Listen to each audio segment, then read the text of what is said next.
Partisanship, that old tired tribal loyalty to one side or the other, is on its way out. That's right. What's rising in its place is a new political powerhouse, independent centrist voters who refuse to be boxed into the extremes.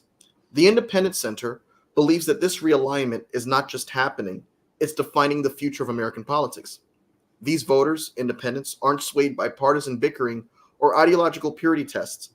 Instead, they're driven by common sense, compromise, and a vision of leadership that brings people together, not drives them apart. They are the key to electoral victory. They propelled Trump to the White House in 2016. They swung for President Biden in 2020. And now they're the ones to watch out for as we move forward in 2024. But who are these independents? After 9 years of the Trump show, who is still undecided or trying to make up their minds about Donald Trump? Here to help me break it all down is Brett Loyd, pollster for the Independent Center, an organization dedicated to promoting the centrist movement. Brett's here to shed light on the data and what it says, why independents are the new kingmakers, and how this growing bloc could reshape the very nature of our elections. Brett, thanks for being part of the Political Mic today. Hey, thanks for having me. Jazzed to be here. So Brett, at this point, who really is undecided about Donald Trump, unless they've been living under a rock for the past near decade? Sure. Well, let's parse this out a little bit. There's independent and there's undecided, right? So there's politically independent folks that don't join the Republican or Democratic parties, don't caucus with the Republicans and Democrats, don't feel like their voice is heard within the party structure, and so they are independent. And then the undecided is the person who isn't necessarily politically independent, but undecided on how they're going to vote in a given election. So you could be a Republican, you could be a staunch Republican, but like think Trump is garbage, so you're undecided of how you're going to vote or something like that, right? Or you could be a Democrat and caucus with the Democrats, but you caucus with the Democrats because Biden was your person and you're not a Harris fan or something, so you're undecided. So there's a little bit of a difference between this independent and undecided. The undecideds, though, super interesting point of conversation because, I mean, we're a month out from the election with the vice president and the former president, and we're still seeing some polls where 5, 6, 7, 8% of the population of likely voters are saying we're not sure who we're going to vote for, which is pretty bananas. And so, recent news has showed that Harris has actually gotten the edge. Multiple news affiliates and pollsters have shown Harris coming out a few points within the margin of error still, but ahead of former President Trump. Harris leads national polls on average by 2 or 3%. More importantly, she leads in the key electoral college states of Michigan, Wisconsin, and Pennsylvania by 1 to 2 points in recent polling averages. And if she wins all 3 of those states, which is commonly referred to as the blue wall, that would be enough to give her the presidency, to get her to the magic number of 270 electoral votes. What are your thoughts about how pollsters have been conducting these kinds of state-by-state polls? I mean, my argument before President Biden dropped out of the race was that even after that terrible debate that folks, have been wringing their hands about, Democrats were panicking over, Biden was still within the margin of error against President Trump in these key battleground states. And it doesn't seem as if there's much of a difference, even though it's a different candidate. It's both candidates are still running in a neck-and-neck race. What are your thoughts about that? Yeah, sure. So a little bit to unpack here. The blue wall, you're absolutely right. The recent polling that maybe say Real Clear Politics has in Pennsylvania shows, I think, 3 or 4 ties in a row at the top of the ticket. But Wisconsin and Michigan kind of both going Harris's way. I'd like to note, and this will get into kind of what I'm saying about some of the state polling, is that even within the aggregates, there's a bias. If you were to look at, say, Georgia's numbers on Real Clear Politics, Trump's up 2 points. If you were to look on 538, he's up a point. If you were to look on the Hill, it might be like a half a point, something like that. There's bias in these aggregates themselves. So where I used to say, don't just look at one poll, look at polling aggregates. Now I say, look at polling aggregates and then average aggregates, which is kind of crappy. But I couldn't agree with you more that right now Harris has the lead according to aggregate polling in Pennsylvania, Michigan, Wisconsin. That gives her 270 electoral college votes, and that's the game. That's the race. What's kind of interesting when I say that is people will instantly turn off or get negative and say like, oh, you think Trump's going to lose? Or first off, I don't have a dog in the fight. I'm independent. That's not something that I'm necessarily worrying about. I'm looking at the numbers. The numbers say that if she wins those 3 states, she wins. And also the argument that she couldn't win those states is, I think, a little tired, if only because Biden won those states 4 years ago. Trump lost all 3 of those states. So it's not wild to think that she could win these 3 states. It's called the blue wall for a reason. 2016 might have been an anomaly. So yeah, I'm completely with you, Mike. Those are the states that I'm looking at. In terms of what people are saying about Trump in state polling, not polling to his averages, that's something that we saw in 2016. And that's because of the way likely voter polls are made. So it's not as simple as saying I'm older than 18, so I'm an adult, or I'm registered to vote, so then I'm a registered voter, or I said I'm likely to vote, so I'm a likely voter. Pollsters, and you can go to Gallup or you could go to Pew or any of these sites, they're going to have information on like how the set of questions that they ask to come up with a likely voter. And these likely voter questions will ask something along the lines of like, were you eligible to vote in the last presidential election? And if you say yes, and then they ask, did you vote in the last presidential election? And you say no, you are no longer a likely voter. Well, you could see how this disproportionately might have hurt Trump in 2016 if he was getting out new registered voters and this hidden Trump voter in 2016, people that might have been able to vote in previous years or weren't previously paying attention to elections, but now have a candidate and now are going to vote. So they were not included in the likely voter rolls in 2016, and thus Trump kind of his polling averages were kind of cutting him a little short of what his actual vote count was. That got shored up a little bit in 2020 because then the likely voter polls would say, hey, did you vote in the last election? And the Trump voters would say, yeah, I did. So it kind of got rid of the hidden Trump voter. What I'm seeing now is that if you're a new 28-year-old registered voter in Atlanta or Charlotte, and you just got a candidate and they say, well, you're 28. Did you vote in the last presidential election? You go, no, I didn't. They go, okay, well, you're not going to be included in the likely voter poll. But these people are going to vote.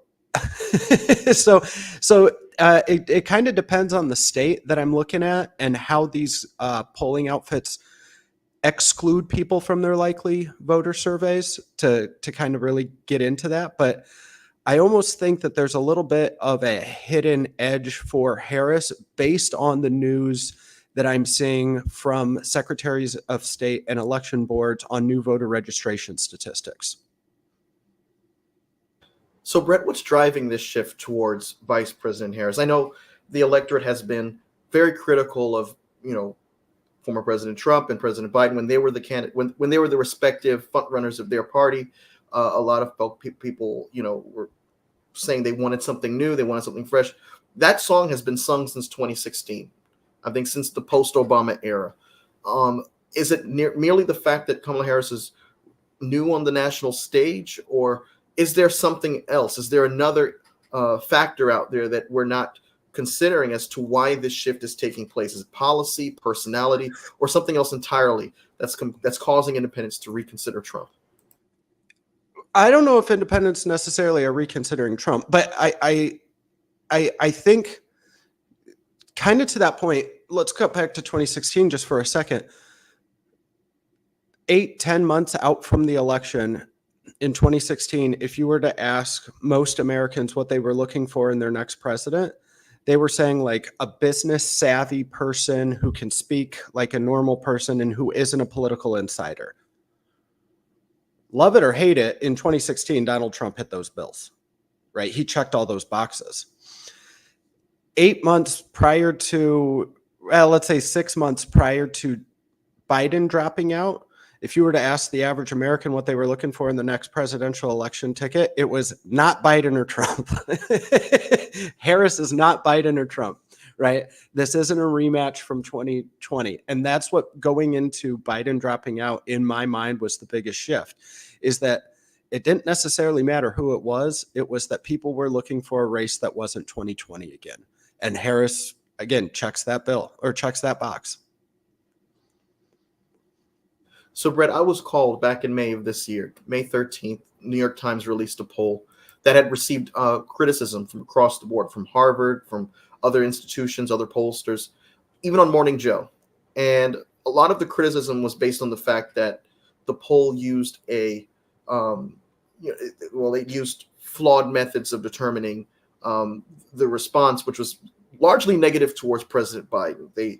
There were criticisms that the New York Times poll reached out to people who were not registered to vote in 2020, and kind of made an assessment that, compared to 2020, these are the same kind of voters who are now souring on Biden.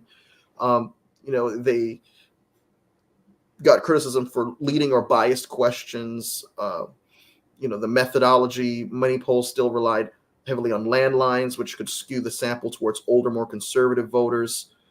Younger voters who are more likely to rely on cell phones or online platforms were not reached out to, according to these critics. I myself was reached out to, and my contribution was actually supposed to be in the New York Times until the last minute, when they replaced me with two whiter voters. Now, the headline said minority voters sour on Biden, but they replaced me with a white guy in his 30s and an older white woman. What are your thoughts about that? I mean, the fact that you have such a respected institution, the New York Times, facing criticism from a wide array of folks who are well versed in presidential polling, because they did not follow a concrete and secure methodology in reaching its conclusion. I got to tell you, Mike, that question is awesome. And I see it with every polling outfit. Honestly, I do. And it doesn't necessarily matter their sample or how they conduct the survey. There's issues as soon as humans put their fingerprints on these polls. The thing that I always kind of joke about is I don't like weighting data. Weighting data means that once you're out of the field, then you say, hey, you know what? I think I was supposed to speak to a few more white women, so I'm going to bump that up. But that's me putting human fingerprints on sentiment that I just got out of the field, right? And that becomes very problematic. And almost all pollsters and the data that I see out of the field, it's done. And why they do that, it's depending on the news cycle, depending on what narrative they're trying to push, they might be doing things, but they'll come out and they'll say, hey, you know what? I think the electorate this year is going to be 2 points more Democratic than it was 2 years ago or 4 years ago. So I didn't get that many people when I was in the field. So I'm just going to make the people that said they're Democratic, their answers become like stronger, right? They're weighted up. I hate that. I think that's just, I always kind of joke. I've got a whole bunch of nieces that can just draw crap on paper if that's what people are looking for. They got crayons and you can just put numbers anywhere if that's what we're starting to do, right? I can go as a pollster into the field today and talk to 100% of people who voted for Biden in 2020 that today are going to vote for Donald Trump. And I can make it statistically sound, and I can go out and I can make the argument that 100% of Biden voters are voting for Trump. It's garbage, but I can do it. And it's as soon as those pollsters or those statisticians start getting this narrative in their mind that they're going to weight data out of the field, or they're going to replace Mike with Brett or whatever it is, that's human fingerprints. And that's where you start getting your error. As soon as those people start thinking, they get out of the field and they go, oh, you know what? I've got Harris up by 2 in North Carolina, and I'm the only one that has that. So let's weight down the Democrats so that it's actually even, so that we don't get lambasted as being an outlier. happens all the time. I don't typically do it, and I get yelled at for every single poll that I put out. Somebody's mad at me, but I think that's part of the game, and that's why I'm nonpartisan. If I had a news outfit boss that I had to make happy, or if I had a party that I had to make happy, I'd probably try to stay in line, I guess. I say that as I got fired from the 2020 campaign for saying that my candidate was going to lose, but yeah. So, Brett, when we're looking at these independent voters, many of them, as we alluded to earlier, helped Trump win in 2016, flipped to Biden in 2020. Now with Trump trolling in the polls against Harris among these independents, are these voters showing that they're simply fed up with both extremes, like you alluded to a little bit earlier, or is Harris seen as more of a centrist? And I ask that in light of the fact that Harris is more ideologically to the left of President Biden. When you look at her first run for president, I mean, she was advocating for Medicare for all, which conservatives have been jumping on her for flip-flopping in their view. Her progressive record as a California Attorney General is also another point of her background that folks might point to say she's more ideologically to the left. Wealth inequality and taxation. Harris has advocated for a more aggressive approach to addressing wealth inequality, such as higher taxes on the wealthy and a stronger Social Security net, while Biden also supports taxing the rich. Harris's proposals, especially during her presidential campaign, were seen as more in line with the progressive wing of the Democratic Party. She has advocated for, she's actually been more to the left, more progressive on abortion. I mean, President Biden, being the Catholic he is, was very hesitant to even say the word abortion. She has made that a central item in her current presidential campaign. How is it that these voters who, based on these polls, based on these research findings at the Independent Center, seem to be rejecting extremes, but yet they're gravitating towards Harris, who's more left than the current incumbent? Yeah, I think that some of that policy is getting kind of outweighed by personality. Trump's personality, and this isn't Brett Loyd saying this, if you were to hop on Real Clear Politics and look at the favorability ratings of the two candidates, personal favorability ratings, Harris has got Trump by 8, 9, 10 points. Her negatives are far less than Trump's negatives in terms of personality. And so I think that when you're on a debate stage or when you're at a campaign rally or something like that, and you don't have those negatives or that negative sentiment, it's extremely helpful. One of the other things that we just got out of the field in Georgia, North Carolina, and Florida with the Independent Center polling is we were asking about political violence. And we're seeing that a lot of people think that the partisan extremism is just too rampant in America right now. And Harris is one that is more looking kind of more as a uniter than Trump at the moment regarding that, according to the people.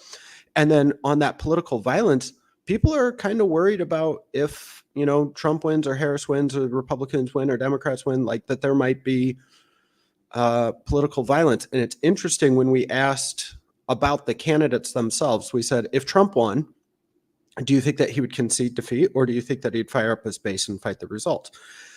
And that number, I mean, like 2/3 of the folks that we just studied said he'd fire up his base and fight the results. Only, 30, 40% said that about Harris.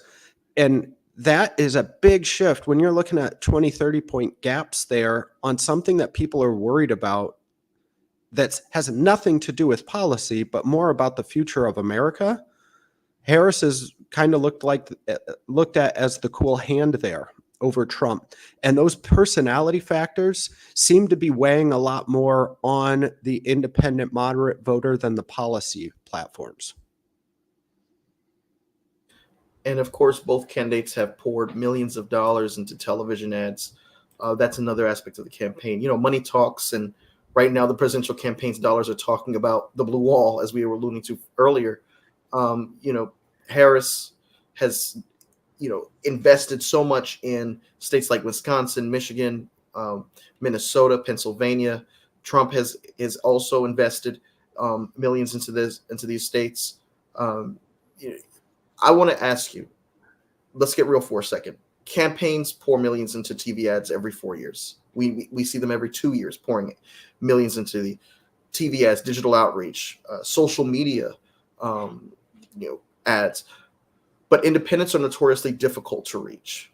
What's the missing ingredient here? What do campaigns keep getting wrong about these voters when it comes down to these methods? Yeah, so real interesting. And just to be very clear, independents are a plurality of Americans. They're like, if you were to hop on Gallup's, they track every month political affiliation, and every month independents are the ones that are selected the most often. 45% or so of Americans are quote unquote independent. But the way that the duopoly is set up in partisan politics is that you're either Republican or Democrat. So even with Gallup, you say you're Republican, Independent, or Democratic. And if you say independent, they go, okay, but if you had to choose between Republican and Democrat, which one are you?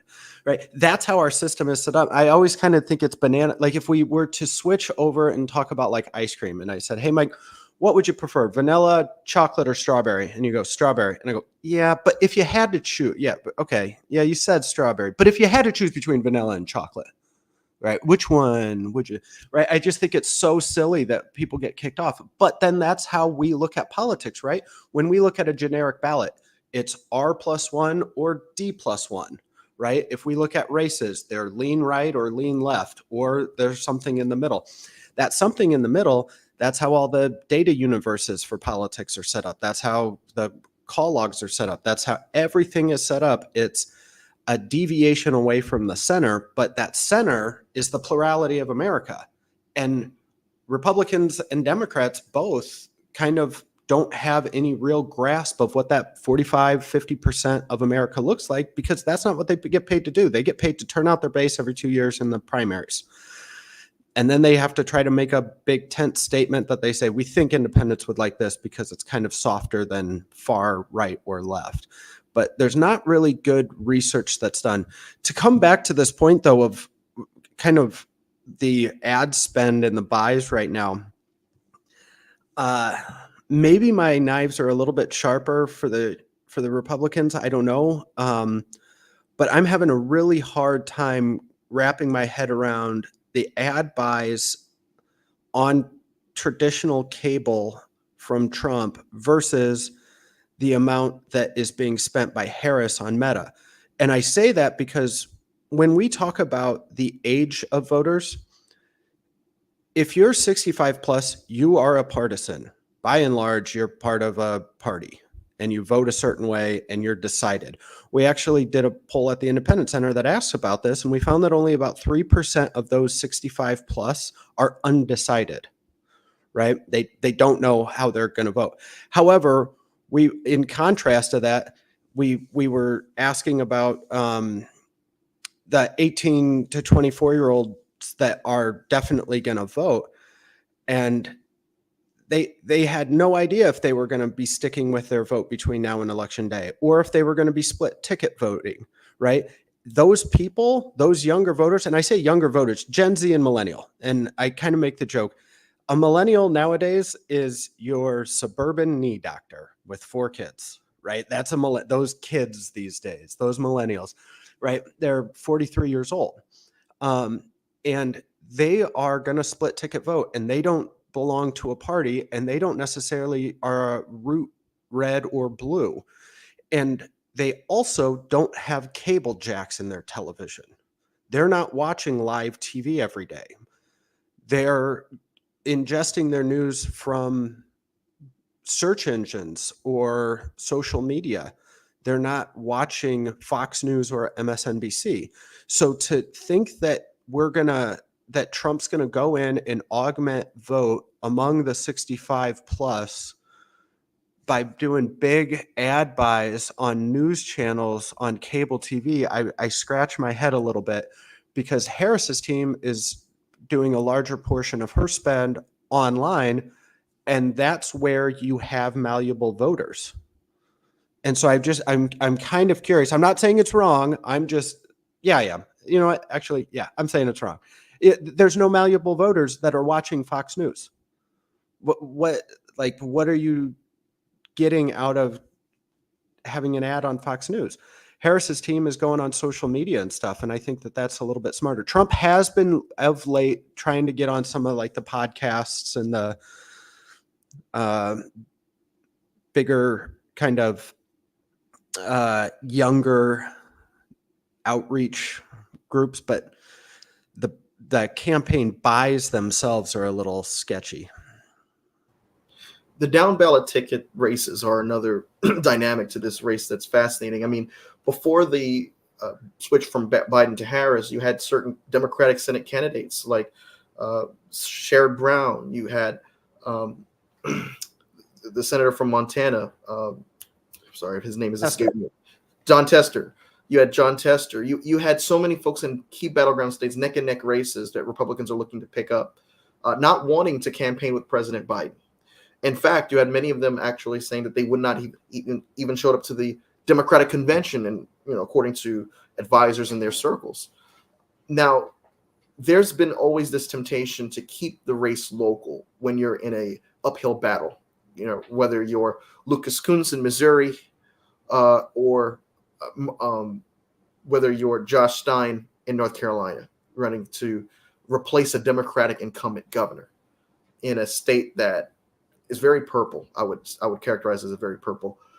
In light of the recent revelations of Mark Robinson's racist and explicit messages on a pornography website that has rocked his campaign, he's referred to himself as a black Nazi. How do you see independent voters down ballot responding to these stories that become national news stories? And then I was watching the Missouri Senate debate, and of course the Green Party candidate and the Libertarian Party candidate were also on the stage. So you had four men. You had Josh Hawley, you had Lucas Kunce, and you had two other gentlemen representing those other parties. And Josh Hawley throughout the entire night kept hounding Lucas Kunce, saying he's not going to tell you who he's going to vote for president. He's not going to tell you whether he supports Kamala Harris or Donald Trump. Trying to nationalize this race. Is there a science to this? Do independent voters respond in a certain way when the race is nationalized, or does that have no consequence? So interesting.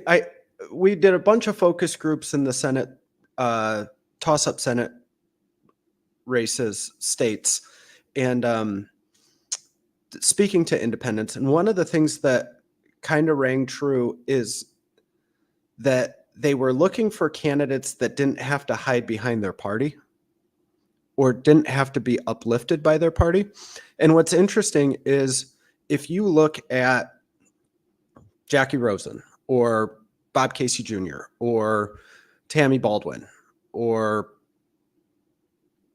I don't know, who's the Ohio? I'm drawing a blank. Sherrod Brown. Sherrod Brown.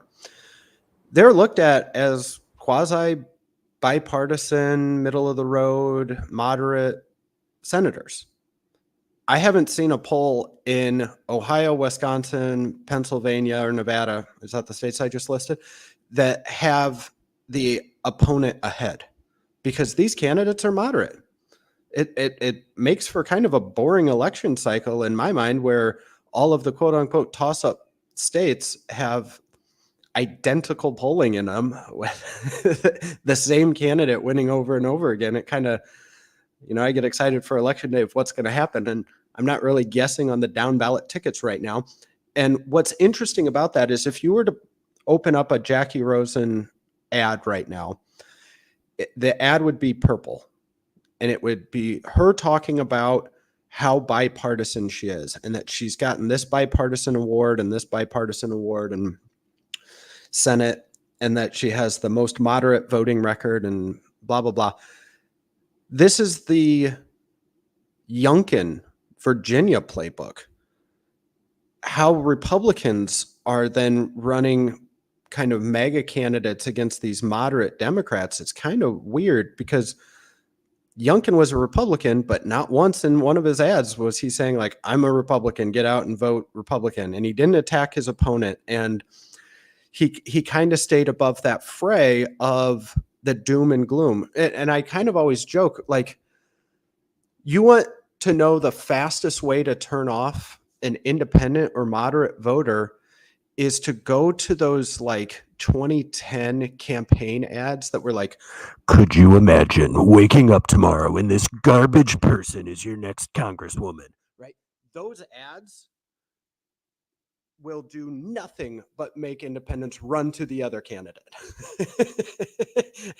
and it seems like the candidates that understand that haven't lost in a poll this year. And what's going on with, a lot of the discussion among political punditry is centered on candidate quality.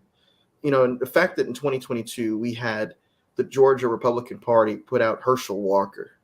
You had Arizona Republicans putting out Carrie Lake, and here she is again running against Ruben Gallego, and Republicans seem to outdo themselves. I didn't think it could get worse than Herschel Walker, and here we have a Mark Robinson in North Carolina.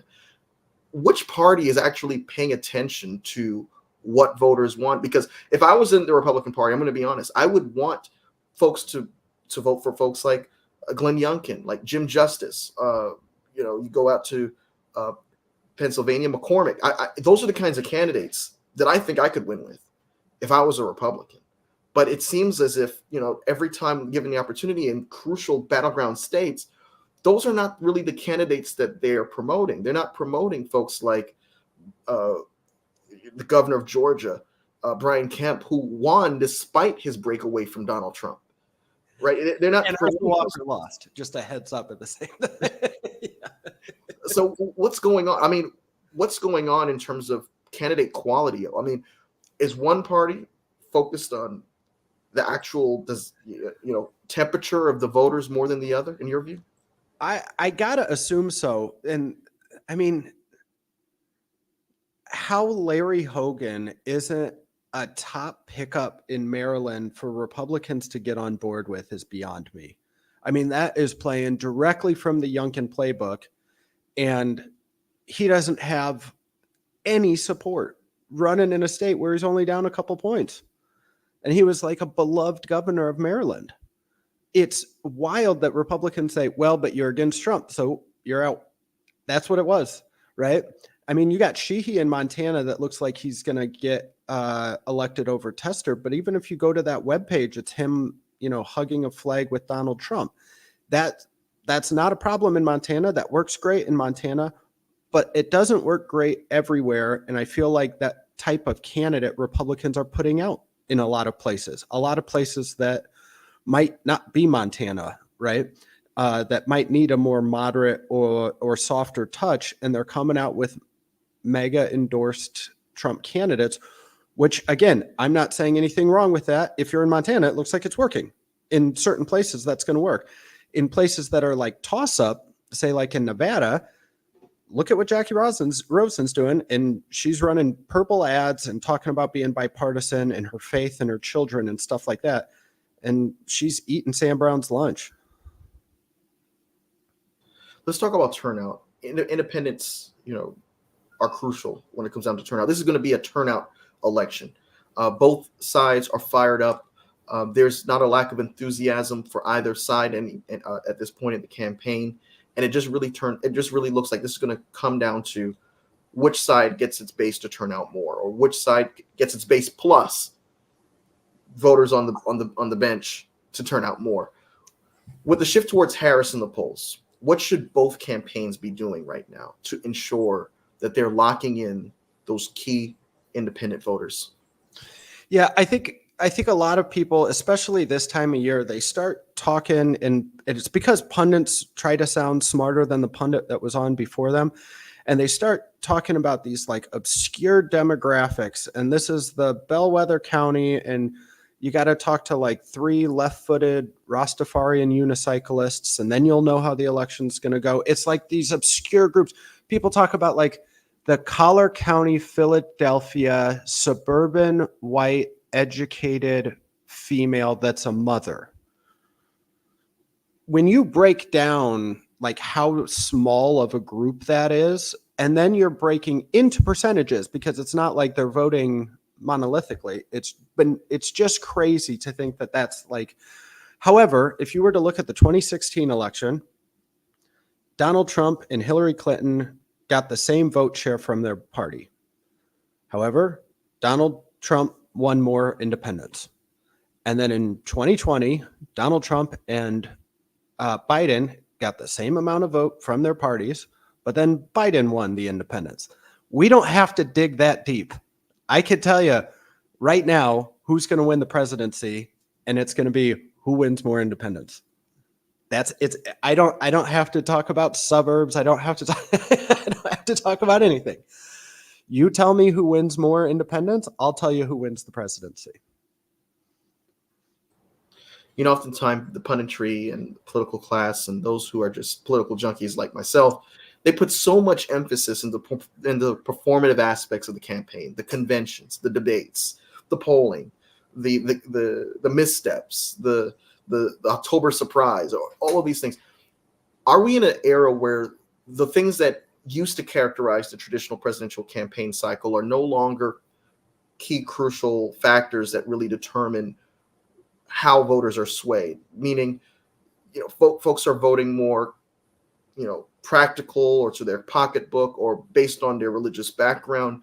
You have some, strong rhetoric being used in this campaign. The Republicans repeatedly have accused Democrats of being in favor of abortion after the 9th month of pregnancy. Democrats have, pointed to January the 6th repeatedly to say the Republicans no longer care about democracy. And literally, this is the election that determines if we're going to have another election. Do any of these kinds of framings of the stakes and how much is at stake at this election, does that influence voters at all, or are they just unfazed by it because they've heard time and time again this is the most important election in their lifetime?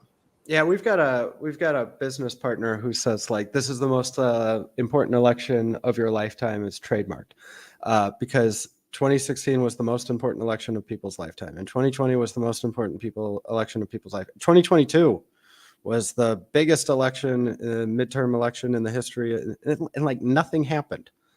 And then this election, I hate to sound, I don't know if it's jaded or cavalier, but we're looking at Republicans picking up West Virginia and Montana in the Senate. That gives them a lead. There's an outside chance that Ted Cruz loses or Scott in Florida might lose. I think the DSCC just did big spends in both of those states. But let's say it's a 51-49 Senate or a 52-48 Senate, right? And the generic ballot right now is around D+2, which in my mind says Democrats pick up 10 seats in the House, which means that they'll have a couple seat majority. And one of these two candidates for president will win with a split House and Senate that is so narrowly divided that nothing gets. That's what we have today. That's what we had last year. That's what we had in 2021. It's this come 1 year from today, it's going to look very similar to 1 year ago, where not much is getting done and there's a lot of infighting.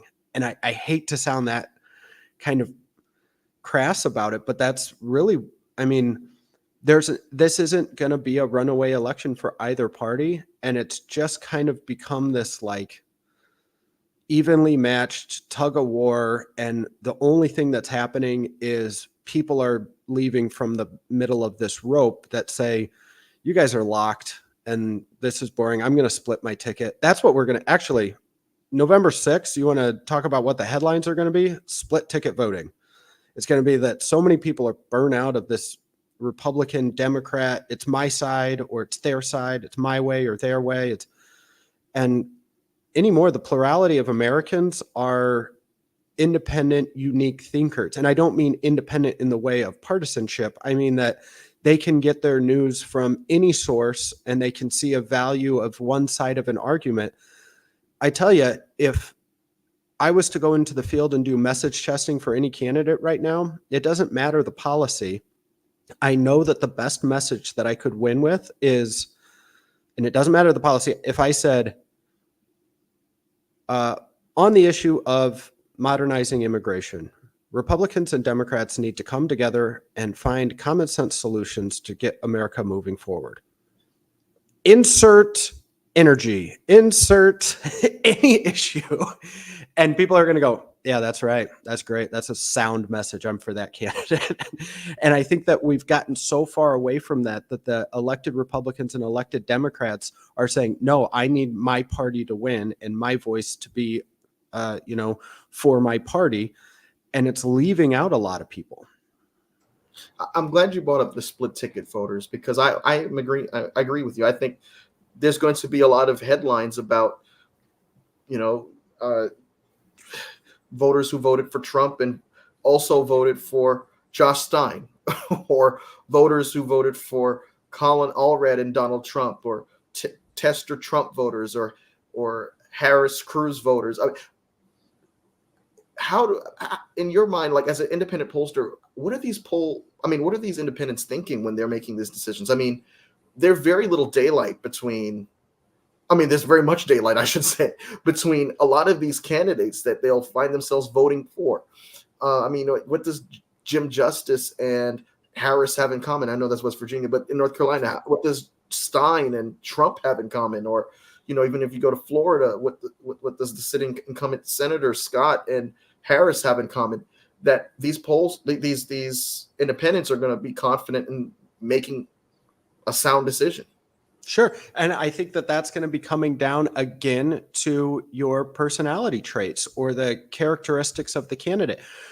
We did a poll earlier this year where we brought back the who would you rather have a drink with question. I don't know if you remember it might be a hair young for those, but in like the late 90s, they used to ask that question. It was like, who would you rather sit down and have a beer with? That type of candidate. And people might be voting with that type of sentiment, not like, well, they're on this policy, but this candidate's on that policy. And they might not be thinking that. They might say, you know what? I like Allred. He was a great football player, whatever.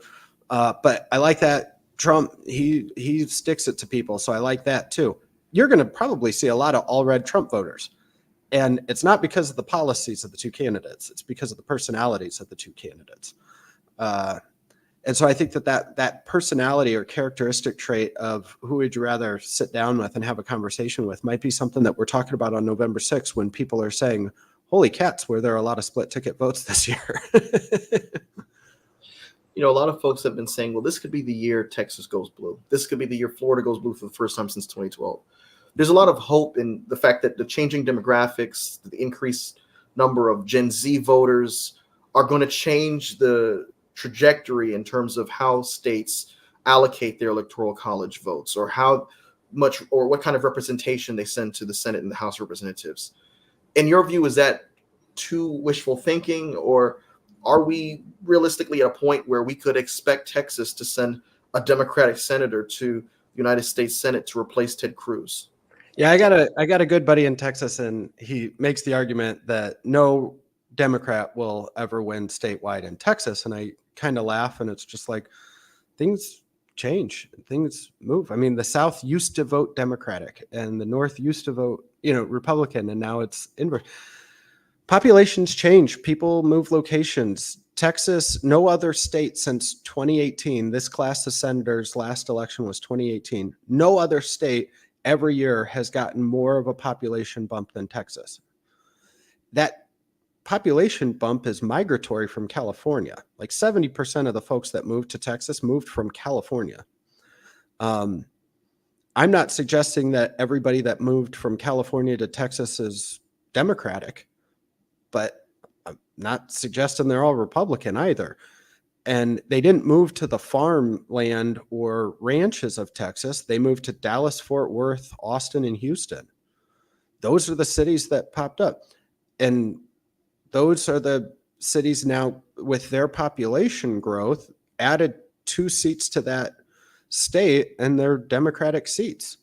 To think that Ted Cruz, who had the third narrowest race out of 35 Senate races in 2018, is safe is silly. I mean, he won by 200,000 votes. Today, there are 2 million more registered voters in Texas than there was in 2018. Let's just say half of them vote. So 1 million new voters vote in Texas. And let's say they go 60-40 Allred. That's Trump's margin from 28, or that's Cruz's margin from 2018, 200,000 votes. It's gone just because of population shifts. It's not like Texas became more blue or something. It's people came in and it made it more purple. Whenever things happen, like for instance in 2020 when we got a 50-50 Senate, or in 2022 when the House won, when the Republicans won the House by a very, very narrow margin, the interpretation from the political punditry is that the American people want both parties to work together, that there is an intentional decision from the public to have a divided government. Is that your assessment from being on the ground and all of the independent voter research that you've been doing, that folks are intentional about seeing split government and making sure that there's bipartisanship in that way? I don't know if it's intentional, but it's something that's ingrained in Americans from like 7th grade civics class when you hear that checks and balances are good. Right? It's like people can relate to that. People don't think that like one party should, well, I should say a lot of people don't think, if you're the 25% that believe that only Republicans should run, or the 25% that believe only Democrats should run America, that's fine. But the other half of the population thinks that the checks and balances aren't a bad thing.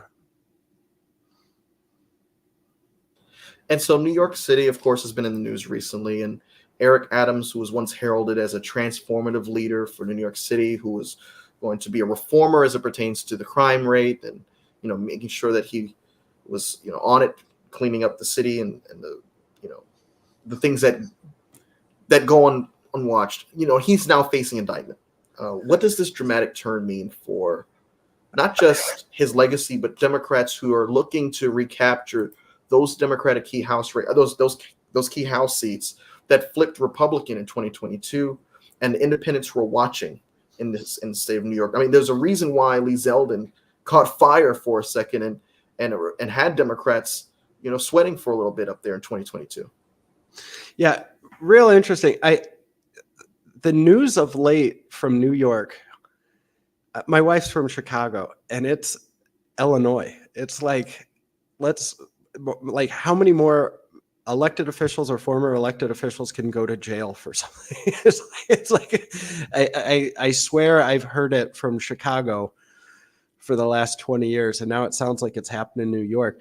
New York did a pretty partisan bang-up job of their redistricting lines, though, so I don't know really who's going to get cut out from, I guess, the House side of that.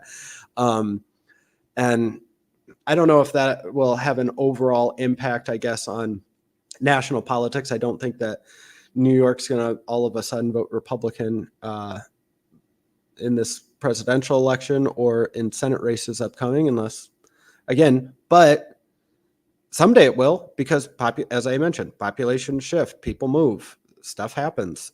Someday it might be 2046, but it'll vote Republican someday, and Wyoming will vote Democratic. That's how it works. We were talking about, or alluding to it a little bit earlier, political violence. The fact that Trump could call up Brett Raffensperger and said, "Give me a break. All I need is 11,780 votes in the state of Georgia." There are a lot of people on both camps that say this cannot be a close election. We cannot have a situation where, the amount of votes is really within the margin of error, so that there's doubt in terms of whether or not whoever wins was the legitimate winner.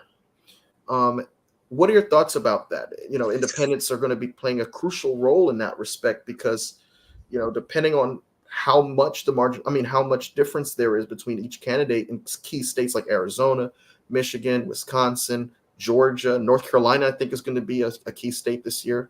There are going to be people who may want to take up arms again against the Capitol. We might have more than one incident like January 6th if Trump is able to, capitalize on this kind of paranoia that there's a secret hand somewhere, that there's a secret movement to discredit votes, and that the close margin is evidence of that. Yeah, most people, all people ask me what I think about the election. They don't ask me how I'm going to vote or what I want the outcome to be, which is probably smart because I'm a forecaster and a modeler. But I will tell you this election, I'm not ashamed to say how I want this election to go. And it is, I want it to be a big margin. Whoever wins, I want it to be an electoral college blowout. I don't care which way necessarily, but for the future of our nation, if it's close, gosh, it's scary. And it's not me just saying that. When we went out in the field, we just saw 2/3 of voters in Georgia, North Carolina, and Florida say they're worried about political violence. This is something that's, troublesome and worrisome. So I really truly hope for the health of America that it's an electoral college blowout, one way or the other, so that America can maybe heal a little bit or get to the inauguration without too much of a problem. Yeah. Yeah, it makes me think of 1860 when Lincoln had to literally wear a disguise to get snuck into Washington, D.C. because there was a plot against his life. I mean, I think the security detail for the vice president, for President Trump, and we've already had 2 assassination attempts on former President Trump's life. I mean, the security detail is going to have to be amped up, beefed up after November, and it's wild. But What I find odd about this too is as soon as that stuff happens, it seems like for about a day people call for unity and then back to the political camps, yeah, back to the like hyper partisan rhetoric that got us into this problem in the first place. Mercy, if I wouldn't love to just see a candidate come out and be like, hey, if you like their ideas, that's great, vote for them. If you like my ideas, vote for me. Like, we're Team America. We're not Team Red and Team Blue. We've got to, for America's sake, be able to turn the page and work together as a team. When I was hearing some of the candidates talking about that they hoped that the economy would fail so that some of the sitting elected officials would be responsible for that, like, what team are you on? You're putting partisanship over your patriotism? That's wild. Yeah. A lot of Republicans have been very critical about the way in which the ABC moderators from the last presidential debate, which could probably be the last presidential debate for the rest of the electoral cycle, David Muir and his co-moderator, Lindsey Davis, the way in which they corrected Trump, only 3 times, really, when you count it, was only 3 times they interjected and say, no, Mr. President, this is actually the crime rate. No, Mr. President, this is actually the facts. No, this is not. And it makes me think of 2012 when Candy Crowley corrected the record when Mitt Romney and President Obama were in a town hall style debate. Mitt Romney's challenging President Obama on how many days it took for him to go to the Rose Garden and make a declaration that the recent Benghazi attack was an act of terror. Candy Crowley says actually it was, and she corrects Governor Romney. Republicans lost their minds, and they brought that incident back up in light of criticizing the moderators of this most recent presidential debate. We have another debate coming up this upcoming Tuesday between the vice presidential candidates. As an independent pollster,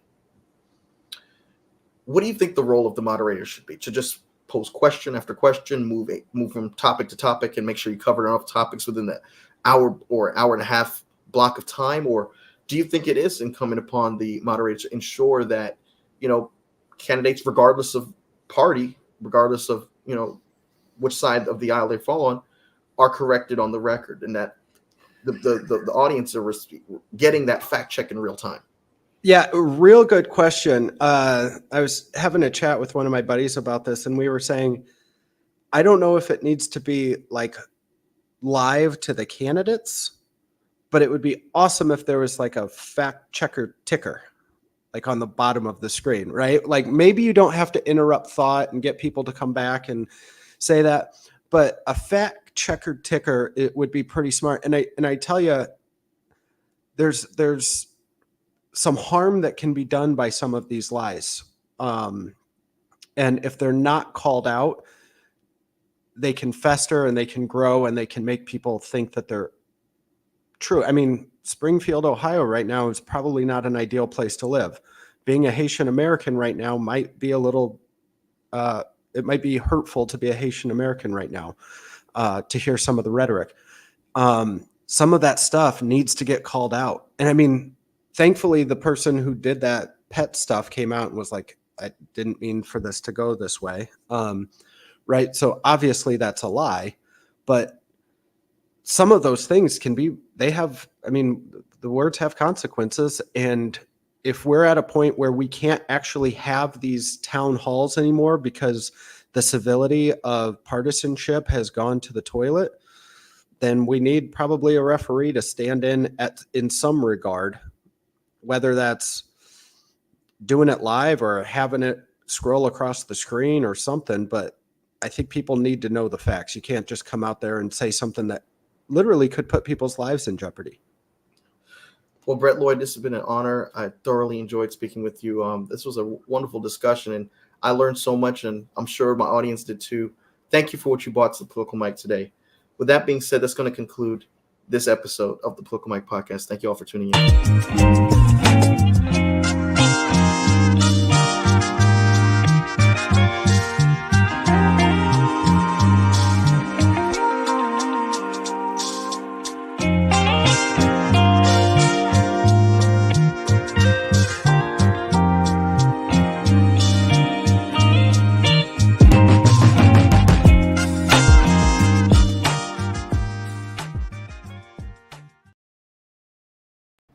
Hi, it's Mike Taylor, the host of the Political Mic Podcast.